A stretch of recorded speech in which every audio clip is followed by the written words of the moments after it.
You are about to listen to another edition of the RBV Quarterly Video and Podcast Series. Make sure to check us out at www.rbvcg.com for more information and helpful resources.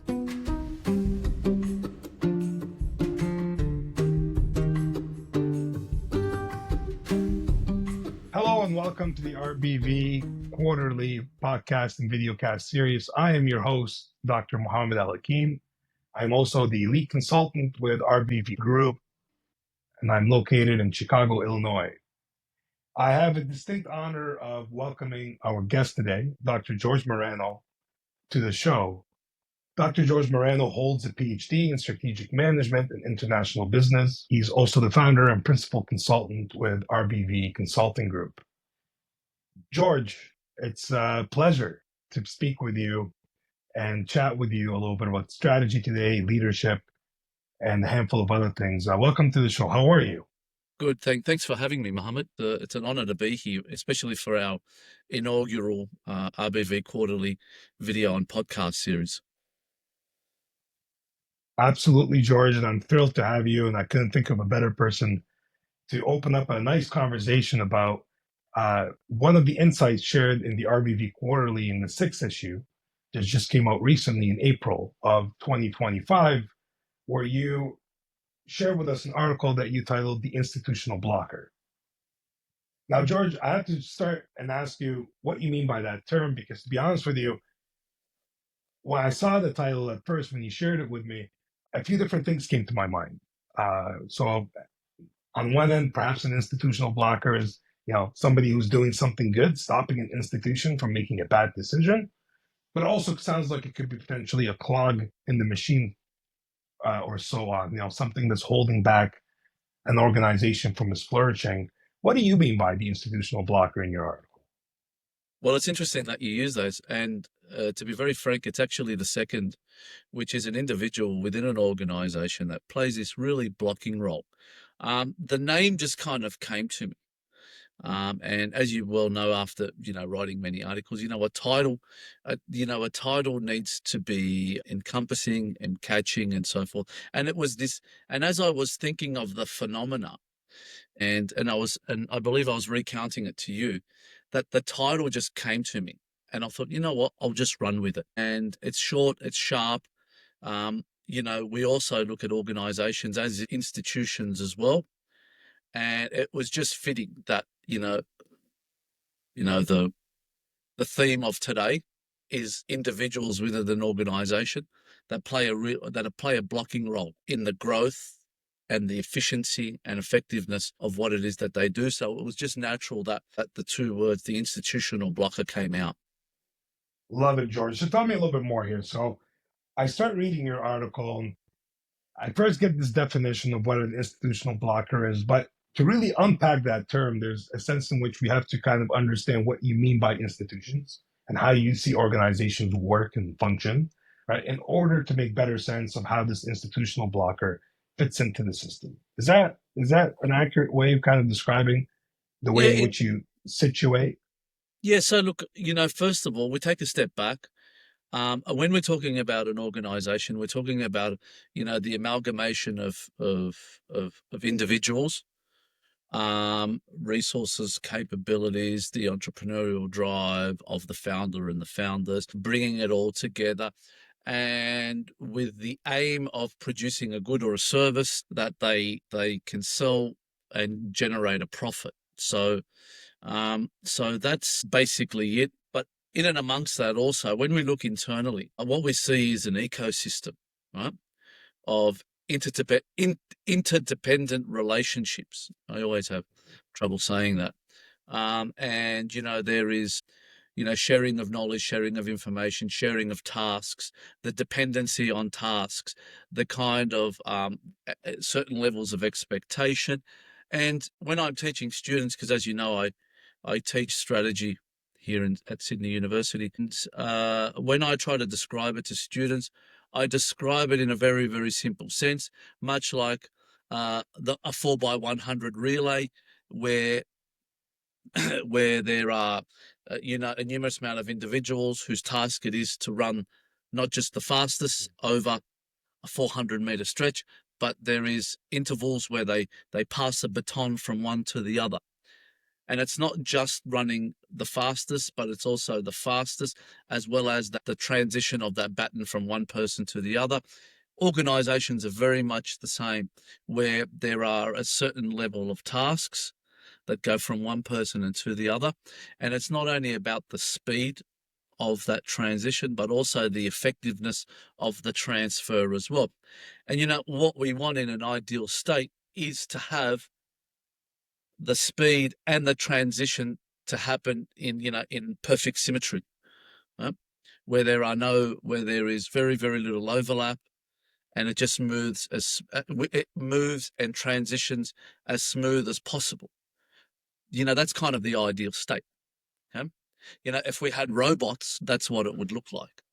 However, we know that's not the case, and the actual phenomena itself of that institutional blocker was something that I saw not only that I've not only experienced, through decades and decades of work, but also from our clients as well, talking about this kind of phenomena happening within their workplace. So, George, tell me, what's the ideal institutional blocker look like in the workplace? Well, Who is if it? Where are they working? well, How do they function? Sorry. the first thing is that the institutional blocker is an individual that causes disruptions in that flow that I just described. Yeah? They can they can sit in middle management, they can sit in supporting roles, you know. Sometimes it happens at the supervisory level or at the lower levels of management.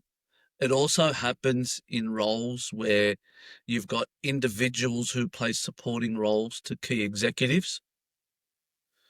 Think about a PA or the front office manager or something akin to that, where the power stems from their ability to be able to dictate resources and capabilities around the organization. Okay?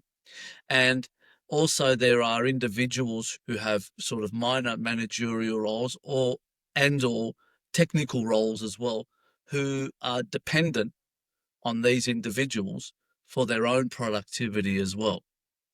So this is that institutional blocker is somebody who can really destabilize the order and flow of what I just discussed before with regards to the flow of information, the flow of knowledge, the integration of resources and capabilities in and around inside that organizational structure. So it's somebody who's in a position of some kind of power, Yeah, absolutely. intermediate, and it's somebody who has um, potentially earned the trust of those around him or her to the point in which they are in a role that gives them that kind of power. Or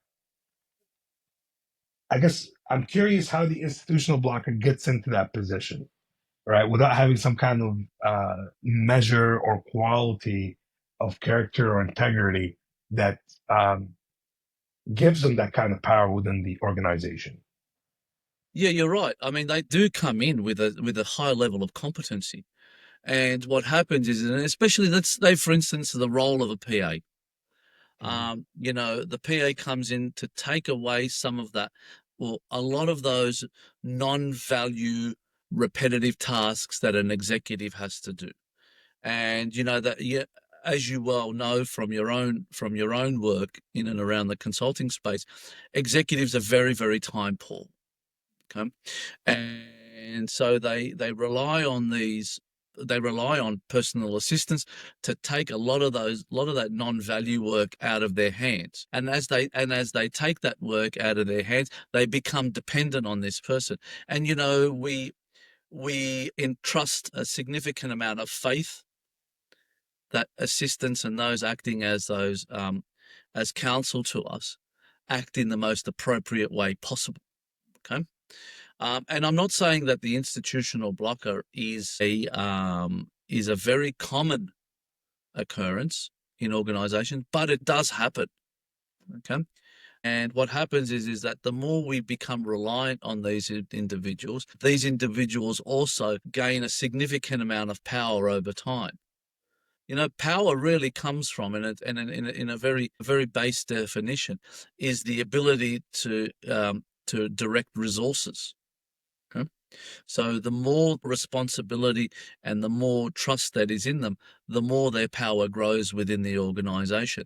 And the conundrum that occurs is that there's a high level of competency, but there's also that ability to destabilize the order, as we discussed before. Right. Yeah, I mean, I get what you're saying, and part of me though wonders when I think of that 400 relay, what's the advantage of being an institutional blocker within an organization? Um, on the one hand, of course, I can understand that there are individual interests or desires, or even sometimes petty, conflict at a workplace that might put somebody in a position where you want to destabilize. But on the long run, is it really a winning strategy, even for the institutional blocker, him or herself? No, it isn't. And if they knew any better, they wouldn't be doing that. However, unfortunately, Muhammad, is that when we walk through the doors of our organization, it's not as though we leave our problems there at the door and we walk in. Each one of us has a baggage, to put it in a blunt manner. Okay. And we bring that baggage. And there's also things that, this is not something that comes out of the academic realm, right? This is an observed phenomena that I think a lot of people can kind of shake their head at and say, yes. There's, human behavior is very irrational, and trying to put a label on it, or trying to describe it, or trying to even understand it is very, very difficult. Sometimes people are just, a group of people aren't compatible with each other. But there's also other things as well in and amongst that. So there's the individual component of just two people not being compatible, or two people not communicating enough and understanding why one person does one thing and why the other person does the other thing. When we look at a particular phenomena, and let's just say as an example between you and I, you might act in a certain way, but I would interpret it in a totally different. And it's not until you actually communicate that to me that I understand exactly why it is that you did what you did. That is kind of the rational approach to engagement and understanding. However, that doesn't necessarily happen, you know, um, in organizations, especially at the lower levels. So, that's one. There's usually a case of, it's usually a terrible misunderstanding. But however, that misunderstanding can create, a snowballing effect around, action and an interpretation, and then an action from the other side, and then a misinterpretation, and then that snowballs and snowballs until it actually becomes, a huge issue. And really, those huge issues come out of really nowhere, right? They're not individuals who have sinister motives, or some sort of, uh, you know, deceitful psychological traits. Yeah, no, agreed. And there's when you were speaking there, that the moral philosopher in me that constantly thinks about uh, leadership and responsibility, and kind of where to lay the groundwork for how we can improve on organizational practices. Um, Part of me wonders, okay, so it would be amazing, of course, if everyone took their moral responsibility seriously and acted in ways that were, just and kind and appropriate, and so on and so forth. Where do we lay the responsibility for the institutional blocker? Is it just a matter of moral responsibility that we just shouldn't be?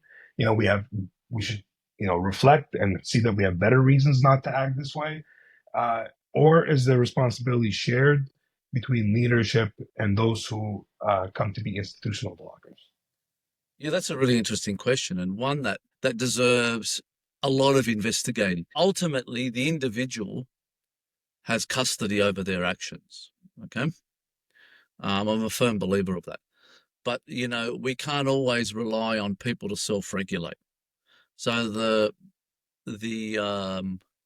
The responsibility also lies with the organizations, with the individual that, with management, senior management, and executive management as well, um, to build those checks and balances in place to make sure that people as such are caught, are identified very, very quickly, and either you remedy the situation or you see the severity of it and see whether this person needs to be moved along, right? And I think a lot of this kind of comes down to things like organizational culture, you know, the openness of leadership, and so on and so forth. Absolutely. I mean, I also share that sentiment that ultimately the responsibility, the seat of responsibility, is the individual. But of course, we look to leadership, right? We look to individuals in positions of power to alleviate us from the kind of institutional problems that might be undermining the progress of a company or an organization. Um, so I also understand your articulation there, why it's important to also put the responsibility at CEOs and other leaders to identify, weed out, or address issues of institutional blockers. So that kind of leads into my next question, which is, what do CEOs do? How do they recognize the institutional blocker, and what are some of the ways to effectively remove such a growth barrier? Yeah, look, that's really interesting. And I think CEOs and management as well need to be very, very perceptive with regards to first of all, um, noticing subtle changes in interaction. Um, that's one. And what I mean by that is that, looking at functions and just watching the room and seeing how people engage with each other. Secondly, also is that we look at the consequence and then we work our way back. If things are starting to take a bit of time, communication, and this is one of the things that you can notice. Communication goes from the personal to the impersonal. There'll be a lot of impersonal communication, especially in and around email. People will start to disconnect from personally engaging with each other. There are also productivity issues. You look at productivity metrics, you'll start to see those go down. And the thing is with the institutional blocker is because they are managing the affairs of somebody very, very high up, they will also, just by sheer engagement, have their ear as well. So they'll be passing on information that is their version of events, which should, as soon as that happens, that is almost automatically a cue for those leaders to start really investigating what is actually going on. Because as you well know, Mohammed, there's two sides to every story, and it's really is incumbent on that leader to really investigate, but also keep in check people of the nature of the institutional power, and make sure that the responsibilities that are entrusted on them are not abused, right? Yeah, absolutely.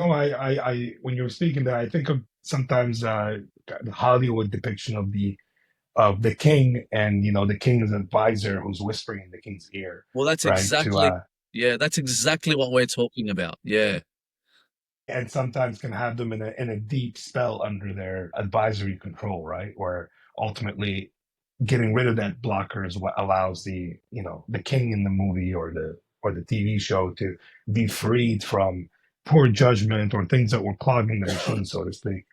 So it's fascinating that you kind of identify what the institutional blocker looks like in our day and time, in terms of you know, the the person who's positioned in a place where they can, through communication, disrupt the system and disrupt it to a point where it can, I imagine, for a small organization, have a detrimental long-term effect, while maybe Yes. some bigger organizations can handle a little bit of institutional blocking without being completely outdone. Yeah, that's a really good point, Mohammed, that you brought up. And, the institutional blocker has I call a radius of influence. And the radius of influence The smaller the organization, the larger that radius of influence it has, and the greater the ability it has to play a significant role in the destabilization and in sometimes the demise of an organization as well. However, as the organization grows and as it becomes compartmentalized, these institutional blockers play a role within those departments. It doesn't really become a life or death situation when we start to move into the medium and large size organizations, but they still play a detrimental role. There are instances where, by the time these people are found out, there's a good degree of talent that actually leaves your organization because of it. This kind of what they call exit and voice, where you groom people and they don't say anything to you, and that's really the key. And we were talking about before what can be done. Organizations and leaders as well need to be very, very open. Yeah, almost akin to like when our parents tell us as children, you can tell me anything, right? Without any fear. And that's the sort of philosophy as well that needs to come from management and leadership to really express what is going on. And if my personal rule is, and this is something that I like to share with clients as well, if three people are telling you something, it sets a trend, right? So it's something that's worthy of investigation. And that's one of the recommendations I like to give to clients. Another thing also is around your organizational induction and also the values of the organization and how those values are not only communicated, but acted out as well. I think they're really important. And if you take all of those together, you can very, very quickly identify people who are acting in an institutional blocking role. And as I said, you can either remedy that, just by sheer counseling and coaching, or you can kind of move these people along. Yeah, absolutely. There's so many layers to the institutional blockers, and I can't help but think about the different damage that they can do over time, whether it's just a breakdown of communication or creating divisions and in groups and out groups, um, to potentially harming a brand's name in the public or elsewhere Yeah. by virtue of their actions. Always enlightening, George, and I appreciate you sharing with us your thoughts on the institutional blocker. I would love to maybe see an article in the future about institutional blockers, kind of like a game theory and how institutional blockers might work together like a relay team, but Yeah. maybe to undo an organization if that's like their intent. Because we've seen in a lot of firms a movement away from some individuals who will do some disruptive things on their way out as a means in which to disrupt the company as maybe they build their own startup. So it'd be kind of interesting to see how some institutional blockers might work together towards a common end and whether that kind of formation could actually be lasting or not. But there's so many ideas there. And you're clearly the right person to walk us through this material. So I really appreciate your time today with us, Thank George, you. and making time for the RBV quarterly podcast series. Thank you very much, Mohammed. I really appreciate the time. Thank you so much. Thank you for listening to the RBV quarterly video and podcast series. We hope you enjoyed our interview with our guest contributor. Be sure to visit us at www.rbvcg.com to learn more about our services and expertise. And also be sure to check out our RBV quarterly issues at www.rbvcg.com/publications. Follow us on LinkedIn for more advice on growth barriers, insights, and strategies.